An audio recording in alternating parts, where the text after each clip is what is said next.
Now we come to the final exercise. Exercise number 1, bird dog hold progressions. This movement may look unusual at first, but it brings together many of the things that become especially important as we age: stability, coordination, focus, and controlled strength.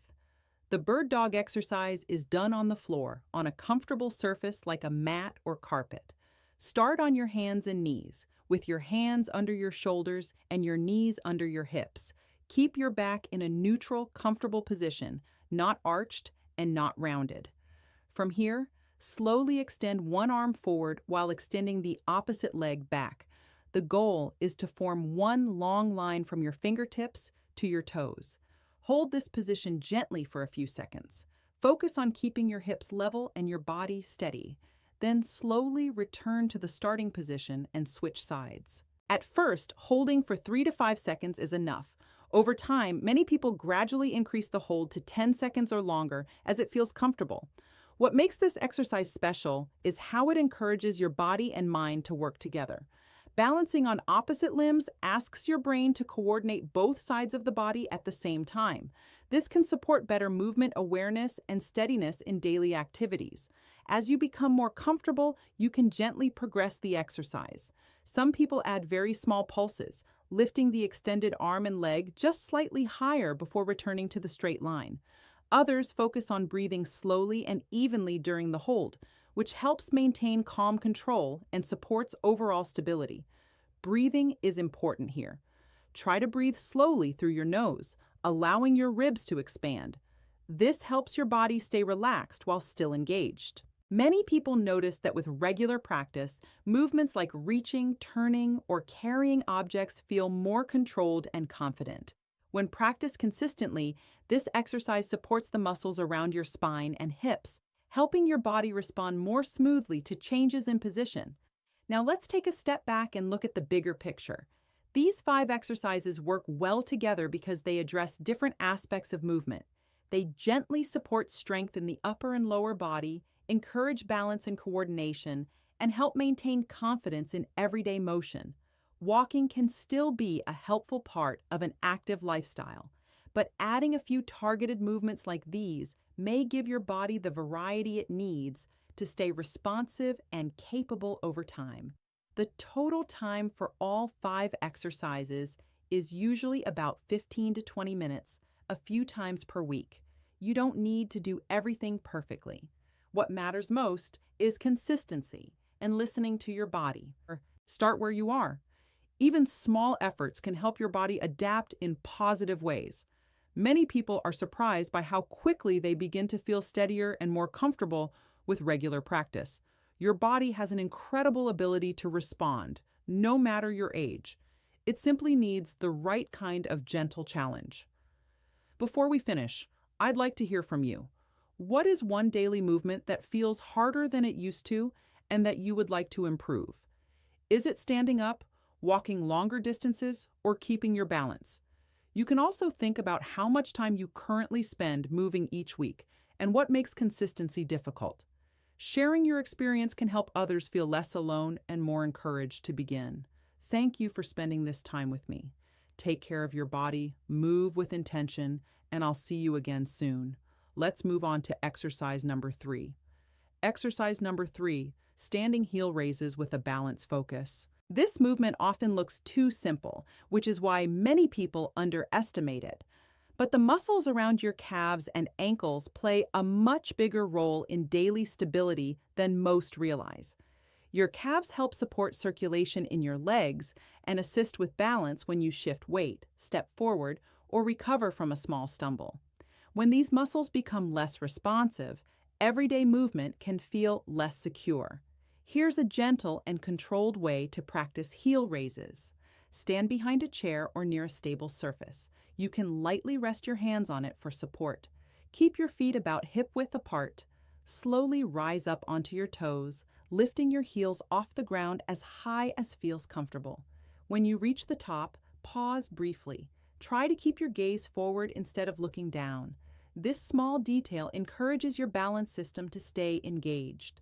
Then slowly lower your heels back to the floor, taking your time on the way down. That slow lowering phase is important. It allows your muscles to stay active longer and supports strength development in a controlled way. You might start with 10 repetitions and gradually work toward 20 or more over time. As you become more comfortable, you can reduce how much you rely on the chair for support. Some people later choose to practice this movement 1 foot at a time, but only when they feel ready. There's no rush. Stability builds through patience. Many older adults notice that as their calf strength improves, walking feels lighter and balance feels more dependable, especially when changing direction or stepping onto uneven surfaces. Now let's move to exercise number 2. Exercise number 2, modified chair squats. This is one of the most practical movements you can train because it closely matches something you already do every day, sitting down and standing up. Over time, this movement can feel more difficult if the muscles in your hips and legs aren't challenged regularly. That's why gentle, controlled chair squats can be so valuable. To begin, place a sturdy chair behind you. Stand with your feet about hip-width apart and your toes pointing slightly outward in a natural and comfortable position. Cross your arms over your chest or extend them slightly forward for balance. Now slowly push your hips back and lower yourself toward the chair. Think of it as reaching back, not dropping down. Take about 3 seconds to lower yourself. When you reach the chair, lightly touch it with your body, but don't fully sit down. Then gently press through your feet and stand back up, taking about 2 seconds to rise. That's 1 repetition. Start with just 5 to 8 repetitions. Over time, many people work up to 10 or 15 as their confidence grows. What makes this movement especially helpful is that it engages multiple muscle groups at once. Your hips, thighs, core, and back all work together, which supports more coordinated movement in daily life. Some people later choose to use a slightly lower surface to increase the challenge, but only when the basic version feels comfortable and steady. The goal is not depth or speed. The goal is control and confidence. As you practice this exercise regularly, standing up from chairs, couches, or even getting out of a car may begin to feel smoother and more secure. Now, we've reached the final exercise. This one ties everything together. What if I told you that some of the exercise advice many people follow after 60 may not be the most effective way to stay strong and confident as the years go by? For a long time, walking has been seen as the gold standard. And to be clear, walking can be helpful. It keeps you moving and supports overall well-being. But more recent research suggests that movement alone is not always enough to maintain strength, balance, and stability as the body changes with age. Over the past few years, researchers have been looking more closely at what truly helps older adults stay steady, capable, and independent. One long-term European study followed thousands of adults over 60 and compared simple walking routines with short, targeted strength and balance movements. What they noticed was interesting. The group that focused on specific, gentle exercises improved their strength, coordination, and confidence in daily movement more consistently, while spending less total time exercising. What really stood out was not intensity, but precision. The exercises were simple, controlled, and easy to adjust. Most people were able to start right away without equipment or previous training. These movements help the body respond better to everyday challenges, like standing up, reaching, stepping, and maintaining balance. That's what this video is about. Today, I want to walk you through 5 gentle but powerful exercises that many people over 60 have found helpful for staying strong, steady, and comfortable in their bodies. These are not extreme workouts. They are thoughtful movements that work with your body, not against it. Take your time listening. You don't need to remember everything at once. Even understanding the idea behind each exercise can be a helpful first step. Let's begin with number 5. Exercise number 5, wall push-ups with a gentle hold. At first glance, wall push-ups may look too simple to make a difference. Many people overlook them, but research in aging and physical activity suggests that controlled pushing movements can play an important role in maintaining upper body strength later in life. As we get older, muscles naturally tend to weaken if they're not challenged in the right way. This can affect everyday tasks like carrying bags, opening containers, or catching yourself if you lose balance. Wall push-ups help support those exact movements. Here's how to do them in a comfortable way. Stand facing a wall about an arm's length away.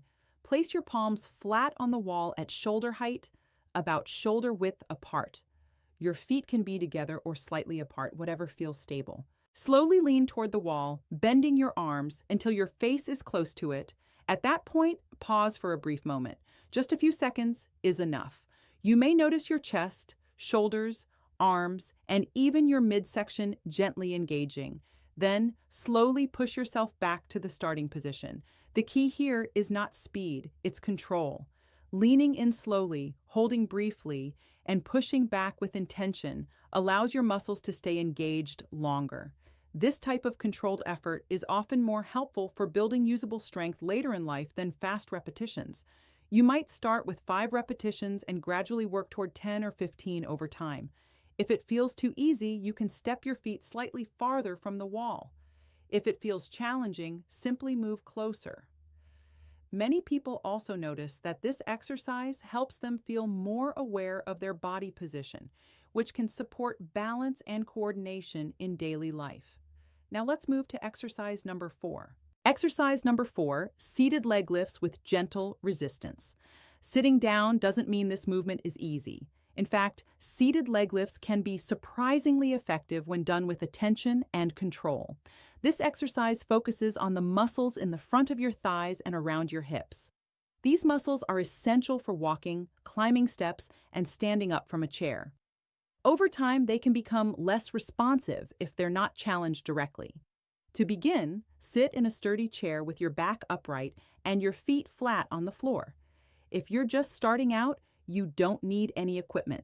Slowly lift one leg forward, keeping your knee as straight as is comfortable. Lift only as high as you can without strain. Hold briefly, then lower your foot back down without letting it drop. That's 1 repetition. As you lift, try to keep your back supported by the chair.